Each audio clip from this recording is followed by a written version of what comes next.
For years, he watched from behind those cold metal bars, waiting.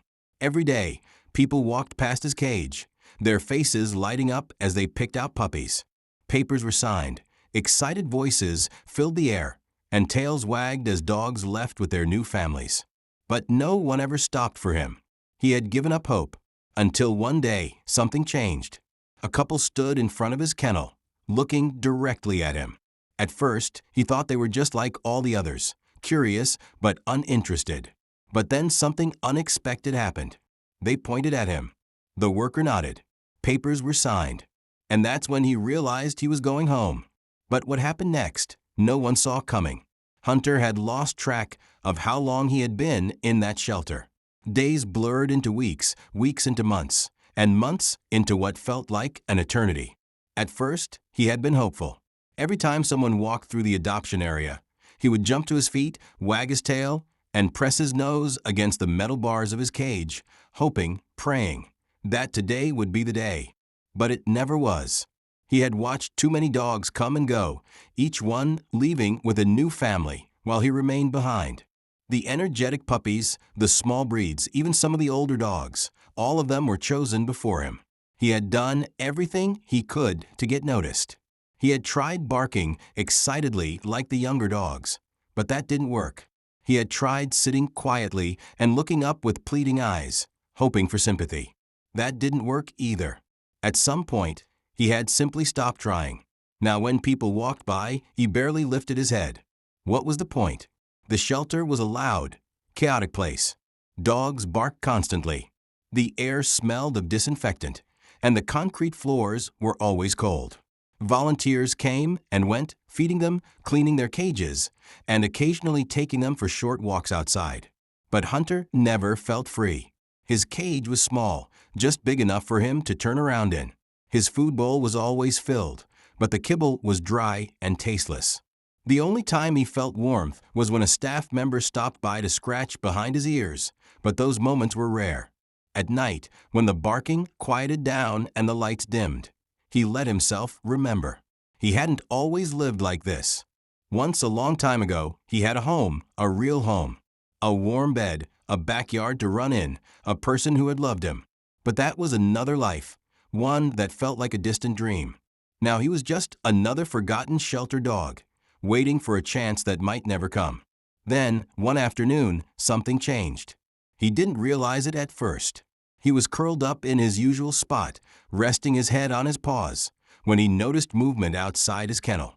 A man and a woman stood there. He had seen plenty of visitors before. They would stop, glance into each cage, and then move on, usually drawn to the younger, more energetic dogs. But these two didn't move on. They were looking at him. He lifted his head slightly, but didn't get up. They spoke in hushed tones to the shelter worker. The worker nodded.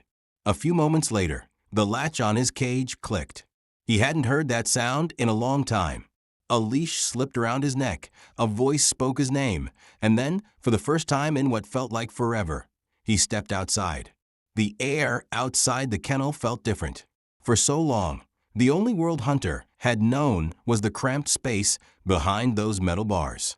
The scent of disinfectant, the noise of barking dogs, and the cold floor had become his reality. But now, as he took his first steps outside the kennel, something felt unfamiliar, almost overwhelming. The leash around his neck was loose, but the shelter worker held it gently, guiding him toward the front of the building. His paws touched the tile floor, and he hesitated for a moment. Where was he going? He had been out of his cage before, but only for short walks in the small play area behind the shelter. Every time, he had been brought right back to his kennel, back to the same small space that had become his prison. This time felt different. He could feel the eyes of the other dogs watching him as he passed their kennels. Some barked, others whined, but most just stared, silent, curious. They had seen other dogs leave before, and they all knew what it meant. Hunter kept walking. The shelter worker led him through a hallway and then toward the glass doors at the entrance. Beyond the doors, he could see sunlight streaming onto the sidewalk. Cars passed by, and a warm breeze blew through the trees outside. It had been so long since he had truly been outside. The couple was waiting for him near the front desk. The man held a stack of papers in his hands, while the woman smiled softly, kneeling slightly as he approached. Hunter stopped, unsure. The worker gave the leash a gentle tug. "It's okay, buddy," the man said, his voice calm, steady. Hunter blinked, studying them. He had seen so many people walk past his cage without a second glance, but these two had stopped. And now they were taking him somewhere. The worker handed the leash over to the man. Hunter stood still, not knowing what to do. The woman reached out, extending her hand for him to sniff. He hesitated before lowering his head slightly, his nose twitching as he took in her scent. She smelled different from the shelter workers, like lavender and something warm, something familiar. The woman's smile widened. "You're coming home with us," she whispered. Home. That word stirred something deep in Hunter's chest. He had almost forgotten what it meant. The man finished signing the paperwork, and the shelter worker stepped back. Just like that, Hunter wasn't a shelter dog anymore. As the couple led him toward the doors, the world outside seemed impossibly large. The sunlight hit his fur, and he squinted slightly at the brightness. The sounds of the city were louder than he remembered. Cars, voices, birds chirping. And then he saw the car. The woman opened the back door, motioning for him to hop in. Hunter hesitated, his body tensing for a moment as an old memory surfaced. The last time he had been in a car, it hadn't ended well. The hesitation must have shown on his face because the man knelt beside him, his hand gently rubbing his back. "It's okay, buddy," he said again, softer this time. Hunter looked up at him. There was something in the man's eyes, something patient, something kind. Slowly, carefully, Hunter stepped into the car. The door closed. The woman turned to the man, squeezing his arm. "I can't believe it," she whispered. "He's really ours." The engine started, and as the car pulled away from the shelter, Hunter lay down, his head resting on his paws. He didn't know what was waiting for him, but for the first time in a long time, he allowed himself to believe. Maybe, just maybe, this time would be different. The car ride was quiet. Hunter lay in the back seat, his body still, his breathing slow. The hum of the engine, the rhythmic movement of the car, it was all too familiar, yet completely different from what he had known before. He had been in a car once before, but that memory was not a good one. It was the last time he had seen his old home, the last time he had felt a familiar touch. That day, the car ride had ended in confusion, fear, and a place he never expected, the shelter. So now, as the tires rolled over the pavement and the city passed by outside, Hunter didn't let himself relax just yet. He didn't know where they were taking him. The woman, Emily, turned in her seat, glancing back at him. "He's so calm," she said softly. "He's probably unsure," Daniel replied, keeping his eyes on the road. "It's a lot of change at once." Hunter flicked his ears, listening. He could sense the emotion in their voices, soft, patient, careful. They weren't rushing him. They weren't forcing him. That was different. As the car slowed, the outside world changed. The tall buildings and noisy streets faded, replaced by quieter roads, trees, and houses with wide yards. Then, finally, they stopped. The sound of the engine disappeared, leaving only the soft chirping of birds outside. Hunter lifted his head. The door opened, and fresh air rushed in, warm and filled with unfamiliar scents. Daniel reached into the back seat and gently clipped the leash to Hunter's collar. "All right, big guy," he said. "Let's go home." Home. There was that word again. Hunter hesitated for just a moment before stepping out of the car. His paws touched soft grass. It wasn't cold concrete. It wasn't the hard, unforgiving floors of the shelter. It was real, living earth beneath him. He stood still, his eyes scanning his surroundings. A house stood before him, simple but welcoming. The porch had a wooden bench, and there were flowers planted near the walkway. The air smelled of freshly cut grass and something Hunter couldn't quite place. Something warm, something safe. Emily knelt a few feet away, holding the leash loosely in her hands. "You're okay," she said gently. "Take your time." Hunter looked at her, then at Daniel, who stood beside her. They weren't pulling him. They weren't hurrying him inside. They were letting him decide. And so, slowly, Cautiously, Hunter took a step forward, then another. As he walked through the front door, he felt something unfamiliar stir deep inside his chest, a feeling he hadn't allowed himself to have in a long, long time. Hope. As Hunter stepped through the front door, he paused. The house smelled different from anything he had known in a long time. It wasn't the sharp scent of disinfectant from the shelter, nor the overwhelming mix of dog food and metal cages. Instead, it was warm, wood fresh laundry, and something faintly sweet, maybe food. His nails clicked softly against the hardwood floor as he cautiously took another step. Emily and Daniel stood nearby, watching him but not forcing him to move. They were waiting. He wasn't used to that. In the shelter, everything was on a schedule. The workers came in, fed the dogs, cleaned the cages, and took them out when they had time. No one waited for a dog to feel ready. Hunter turned his head slightly, scanning the room. The furniture was soft and inviting. A couch, a rug, a dog bed in the corner. A dog bed. He hesitated. It had been so long since he had a place of his own. Emily crouched down near the bed and patted the cushion. "Come here, buddy," she said gently. Hunter looked at her, then at Daniel, who stood beside her with his hands in his pockets, relaxed but observant. They weren't making him do anything. Still, the idea of lying down in that bed felt wrong somehow, like maybe if he got too comfortable, it would be taken away. So, instead, he walked toward the couch, sniffing the fabric. He didn't jump up. He knew better than that. Emily smiled. "You can go up if you want," she said, sitting on the floor beside him. Hunter flicked an ear. She was giving him permission. He wasn't sure what to do with that. At the shelter, there were strict rules. The dogs weren't allowed on furniture. They weren't allowed to roam freely. There was no softness, no comfort. Hunter hesitated, then carefully lowered himself to the floor near the couch. That seemed safer. Emily reached out her hand, hovering for a moment before she slowly, gently ran her fingers along his back. He tensed for just a second, then let out a quiet breath. It had been so long since anyone had touched him like that, not out of obligation, not as part of a routine, but just to be kind. Daniel sat down in a chair across the room, watching quietly. "He's figuring it out," he said. Emily nodded. "Yeah, he'll need some time." Hunter closed his eyes for a moment. Time. Would he really be allowed that here?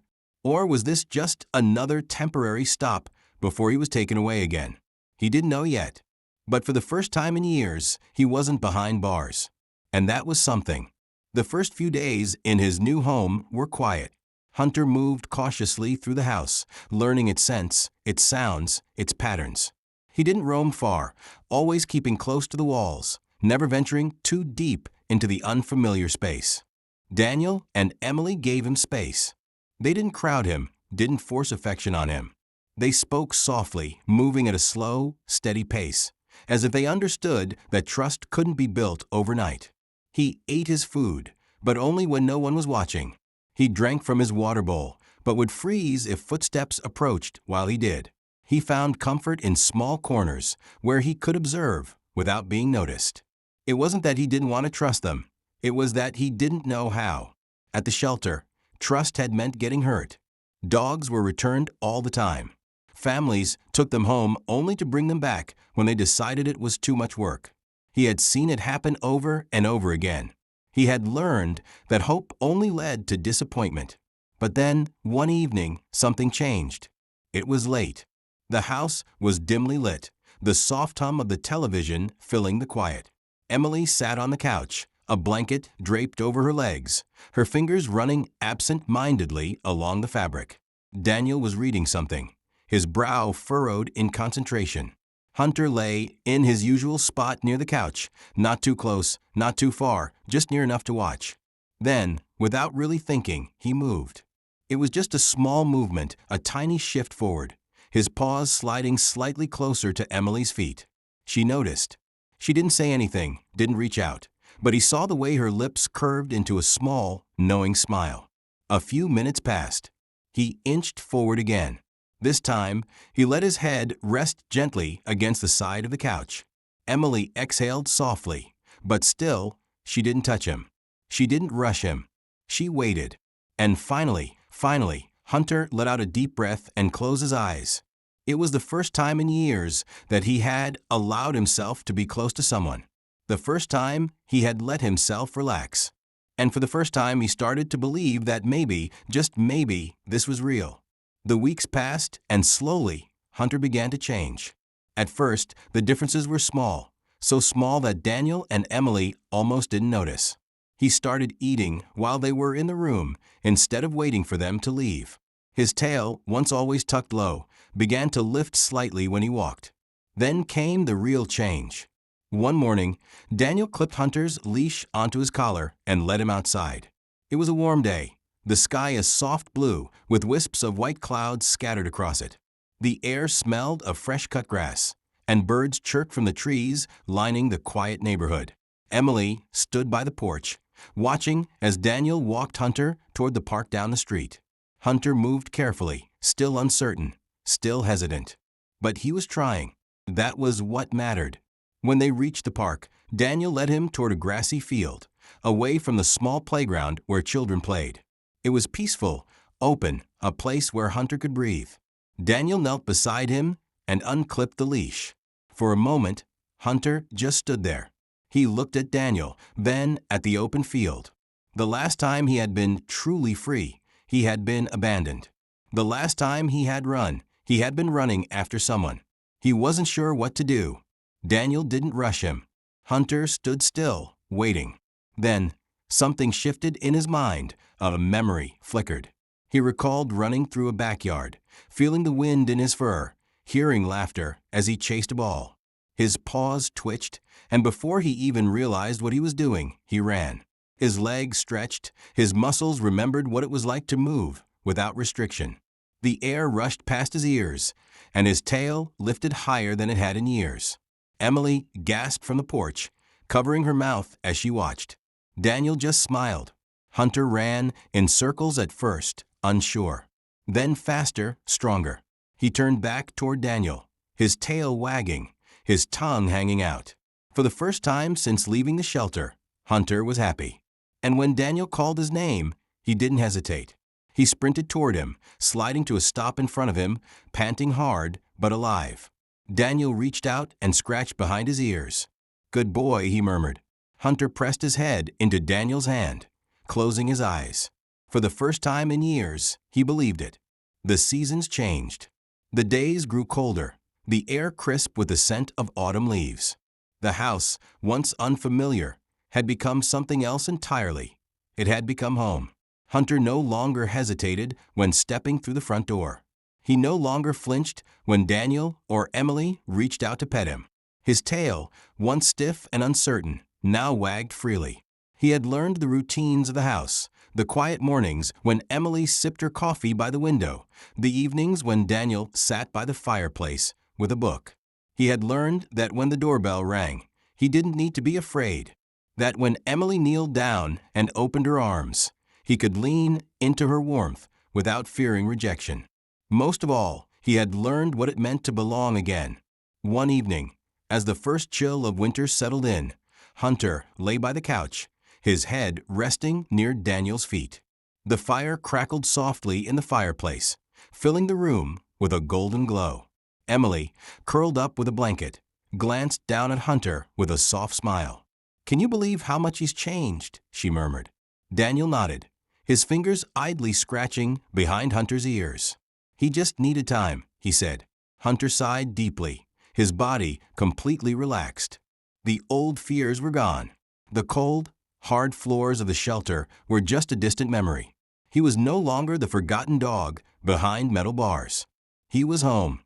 And as he drifted off to sleep, the last thought in his mind wasn't one of loss or loneliness. It was of warmth, safety, and love. Because for the first time in years, he wasn't waiting for a home. He had one. Hunter's story is a reminder that every dog deserves a second chance. There are thousands of dogs like him waiting behind metal bars, hoping that someone will look past their age, past their scars, and see the love they still have to give. If this story touched your heart, consider supporting your local animal shelter. Adopt, foster, donate, or simply spread awareness. And if you love this journey, don't forget to like this video, subscribe to the channel, and share Hunter's story with someone who believes in second chances. Because sometimes, all it takes is one person to change a life forever.